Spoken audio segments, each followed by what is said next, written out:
Welcome to Christian Conversations with Pastor Mensa Otabil. Welcome to Christian Conversations. I'm Pastor Mensa Otabil. We're continuing our conversation on relationship, marriage, and all things related. Last week we looked at that with some young people and took their questions. Today we go back to our regular format and we're going to explore the issue a bit further. And I have with me Pastor Albert Okran from ICGC, the New Wine Temple. Pastor Albert, you're welcome. Thank you very much. This month's conversations are weighty issues for many. Yes. Let's look at marriage.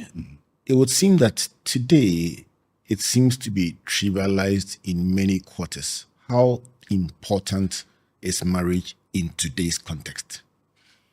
Well, I mean, we look at it beyond today. I mean, as Christians, everything we believe in is how we see it in the Bible. So it's a major institution of God in the Bible. I mean, the first commitment we see for Adam in the Garden of Eden, and by extension for humans, is a commitment to be image presenters of God or to be images of God. But in doing that, in doing the work that God has given to us, Adam is given the responsibility to tend the Garden of Eden. So that the whole concept of work and the importance of work for human life. Without work, humanity collapses. And right after work, Adam is given the responsibility of naming the animals. So custodianship of the world we are in is also important. And then after that is the institution of marriage. So marriage is right there as one of the most important things for holding human existence together. For work, for custodianship, and for marriage. We cannot survive as humans if we're not working. We cannot survive as humans if we don't take responsibility for our world. And we cannot survive as humans if we mess up marriage and the whole institution of it. So it's very, very critical.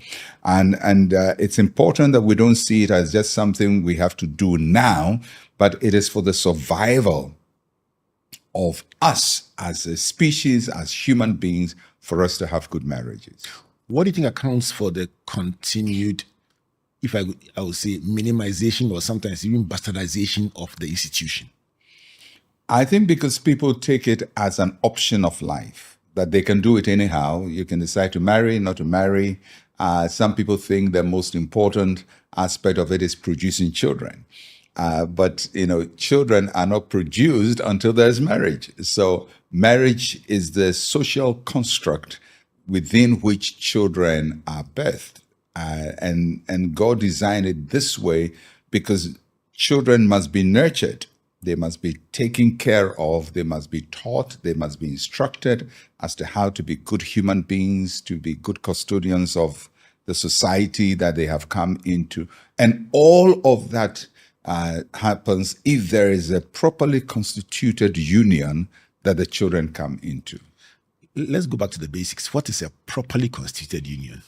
Properly constituted union is a union of two people who value each other and have agreed to live together. Adam put it so well when Eve was presented to him, "This is now bone of my bones, flesh of my flesh." In other words, I agree to live with this person, and I suppose Eve also agrees to live with Adam. So they're two people of great worth and great value who determine that their lives belong to each other, because in their union, they're going to bring other human beings into existence. And of course, it goes through a personal choice.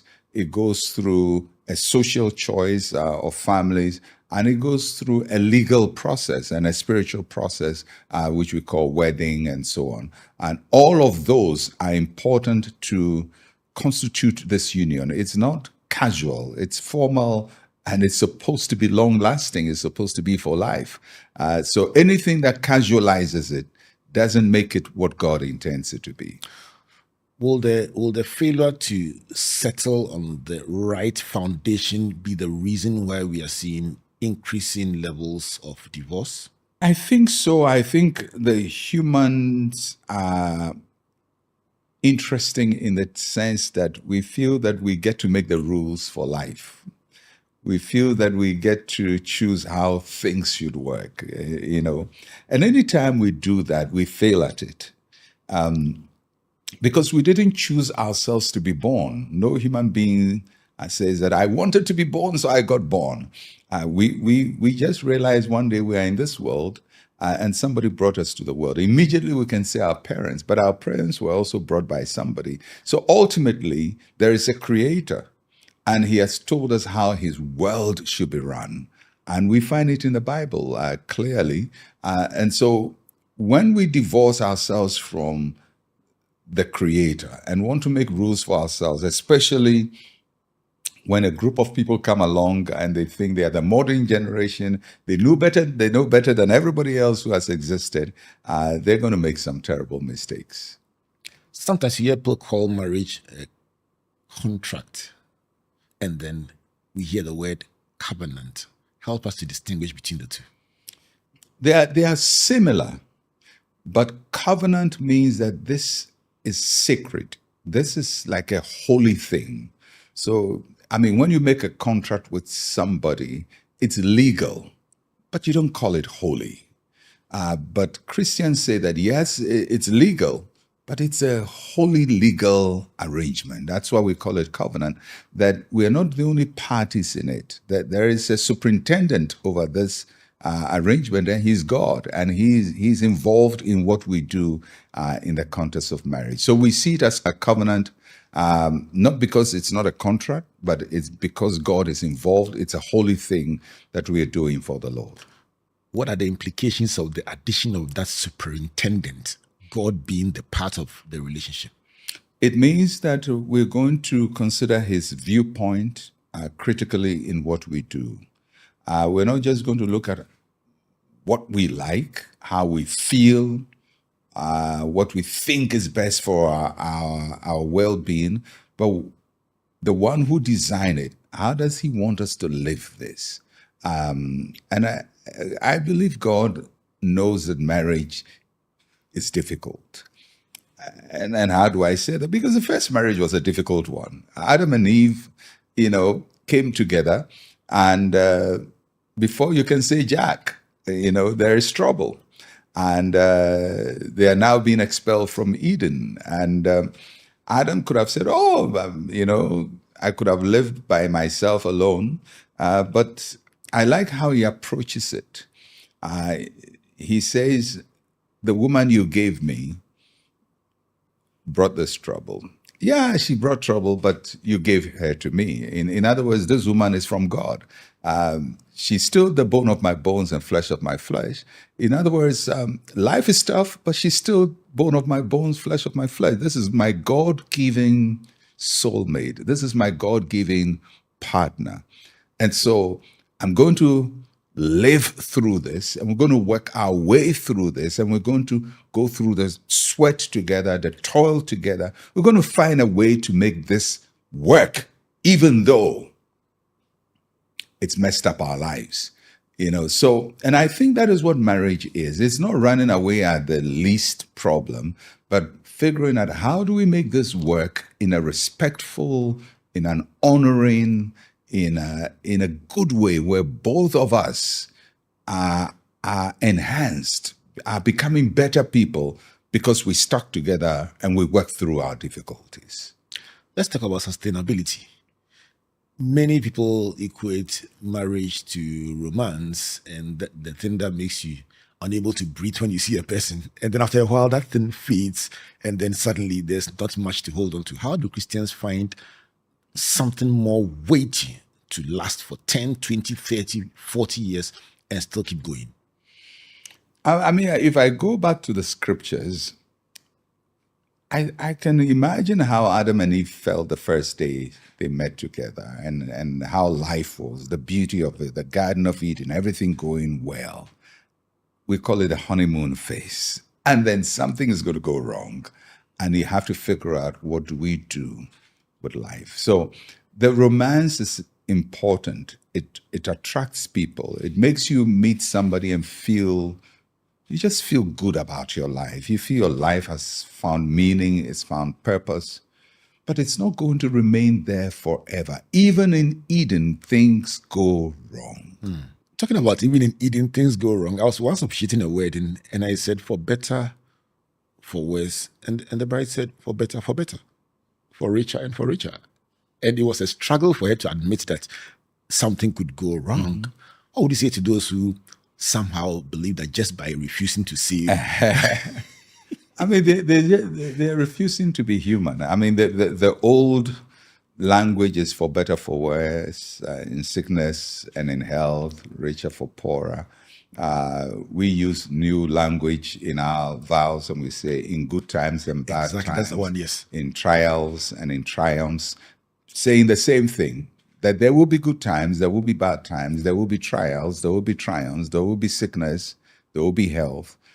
Any human being who cannot say that is in total denial. I'm yet to meet anybody in human existence who says my life is for better, for best.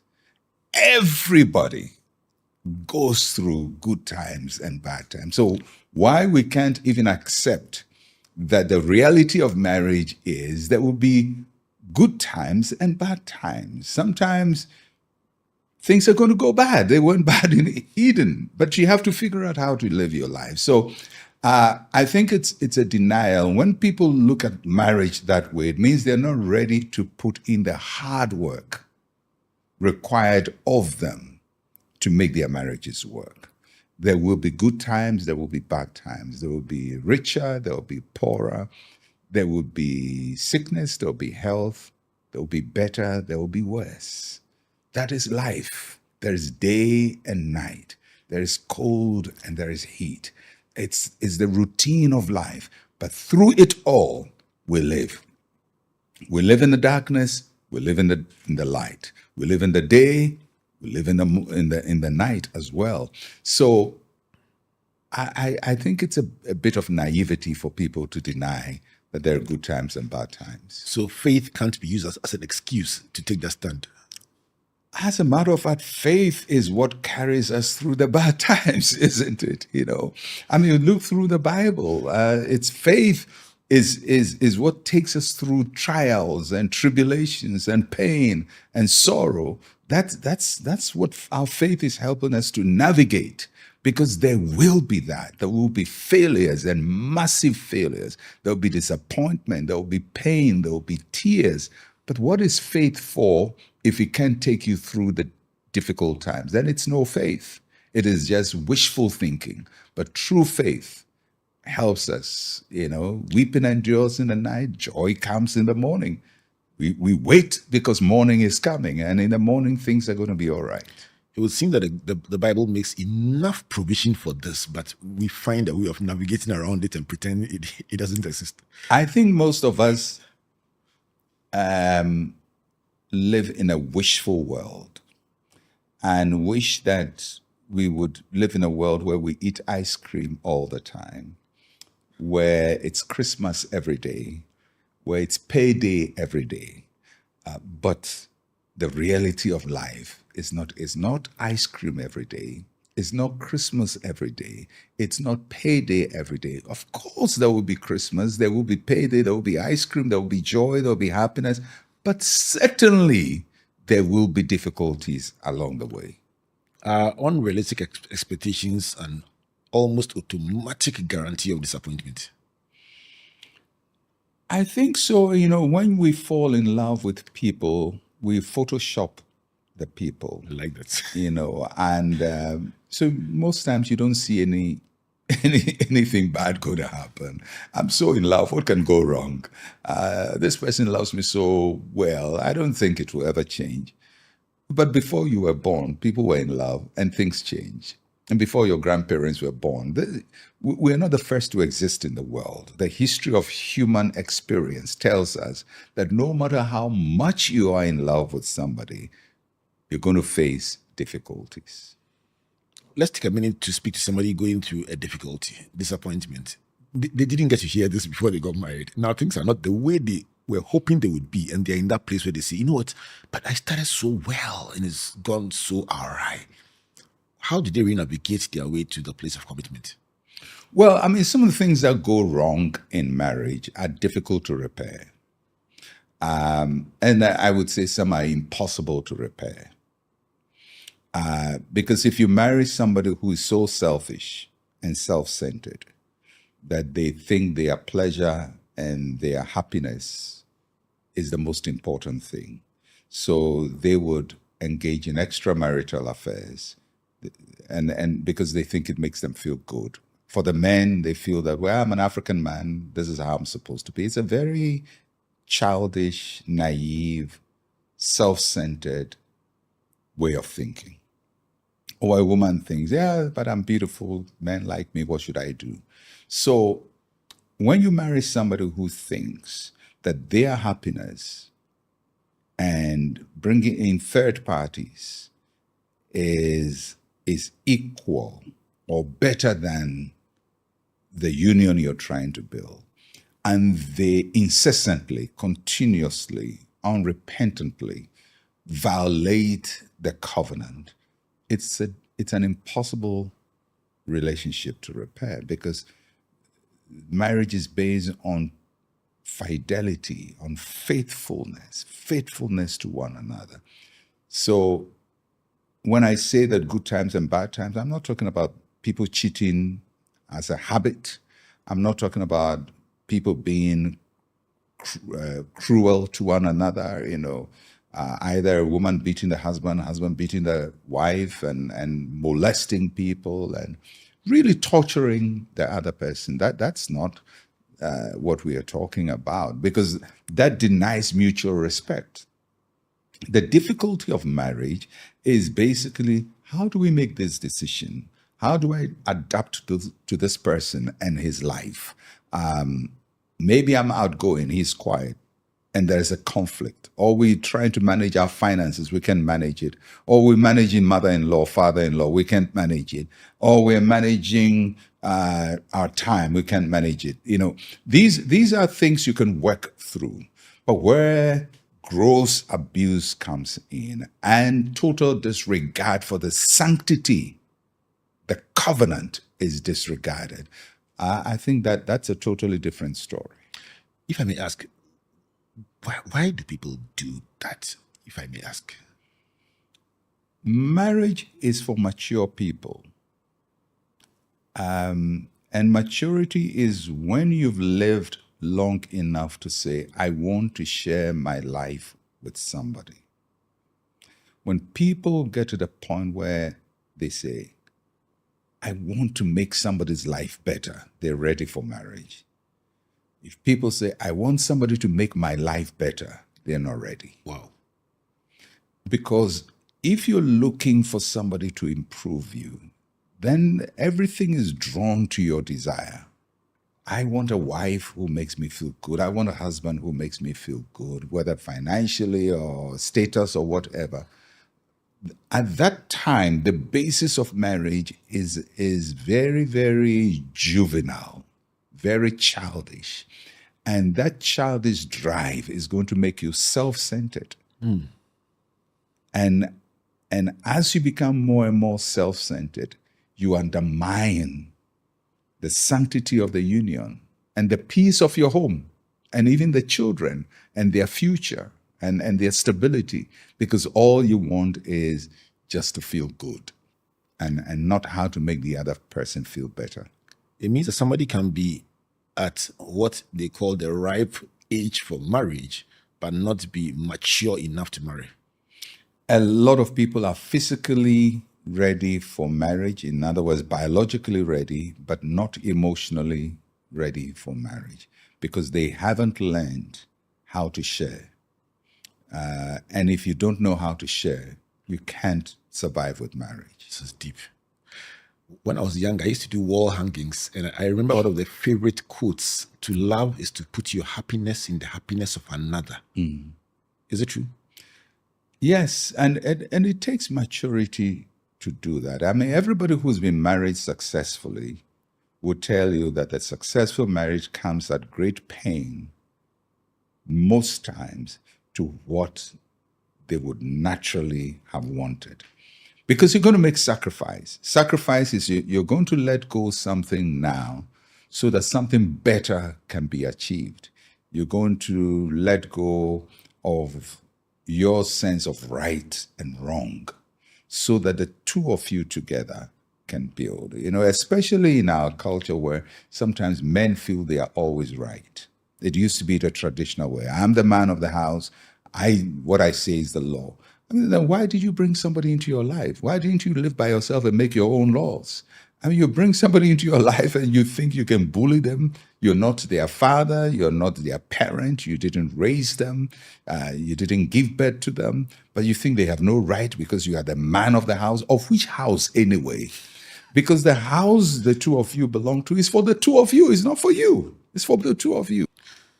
Is there, if I may use the word, a sweet spot between the one extreme of the masculinity and then the other extreme of trying to correct and swing it to the other side? Is there a middle ground where there's maturity, there's real companionship? I personally, and this is my personal view, I believe marriages survive based on the man. Men determine the outcome of marriage, whether it will work or not. And the reason I say that is because culturally, socially, historically, whether we plan it or not, in every marriage, especially in an African context, the man assumes a leadership position. He may not be the most educated, he may not be the one who earns more money, but just by being the man, they assume a kind of a leadership position. Now, this leadership position is normally not earned.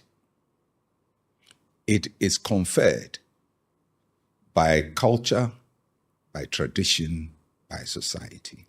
In scripture? By scripture, yes. It is conferred. But it has to be earned.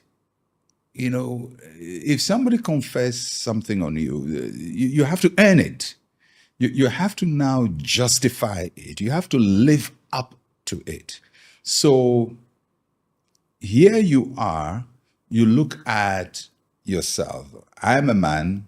I'm just living by myself. I'm just Mensa Otabil. Then I marry my wife, and all of a sudden I'm the head of the family. What did I do to achieve headship? Nothing. I haven't done anything except to propose, and she said yes, and that's it. I'm the head. I haven't invested into her life. I haven't done anything.